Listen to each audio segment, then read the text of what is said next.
ज़कात को जदीद निज़ाम के तहत एस पैसा के ज़रिए अदायगी के लिए महकमा उशर ज़कात और SCO के दरमियान माहिदा तय पा गया।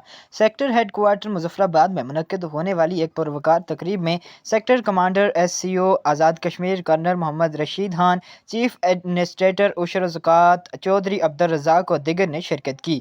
Sector commander SCO Azad Kashmir ने बाद अज़ां गुफ्तगू करते हुए कहा है कि आज़ाद कश्मीर एक मुश्किल तरीन और दुश्वार गुजार इलाकों पर मुश्तमिल खिता है। वादी नीलम, हवेली और लीपा ऐसे दुश्वार गुजार इलाके हैं जहाँ के लोगों को सख्त मौसमी हालात और मुश्किलात का सामना करना पड़ता है।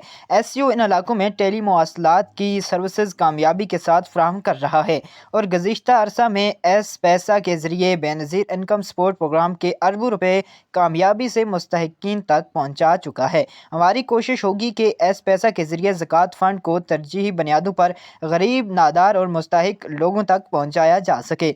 उनका कहना था कि मुस्तकबिल में इस निज़ाम को कामयाबी के साथ आज़ाद कश्मीर भर में मुतारफ़ करवाया जाएगा। चीफ एडमिनिस्ट्रेटर उशर ज़कात चौधरी अब्दुल रज़ाक ने अपनी गुफ्तगू में कहा है कि पायलट प्रोजेक्ट के तौर पर ज़िला नीलम और हवेली के इलाकाजात में चूँकि बुनियादी सहूलियात मौजूद न थी और मुस्तहिकीन ज़कात को सफरी खर्चा करके बैंकों तक आना पड़ता था, अलावा अज़ीम महकमा को शफाफ और बरवक्त अमदाद की अदायगी के लिए जदीद टेक्नोलॉजी मुतारफ़ करवाना भी मकसूद था। लिहाजा हुकूमती मंजूरी की रोशनी में SCO से मुआहिदा करते हुए मुस्तहिकीन के ज़ाती अकाउंट में अंदर 7 योम बजरिया एस नेट और एस पैसा ही अपने गाँव में इमदाद हासिल कर सकेंगे। Munib Abbasi, country news digital, Muzaffarabad, Azad Kashmir.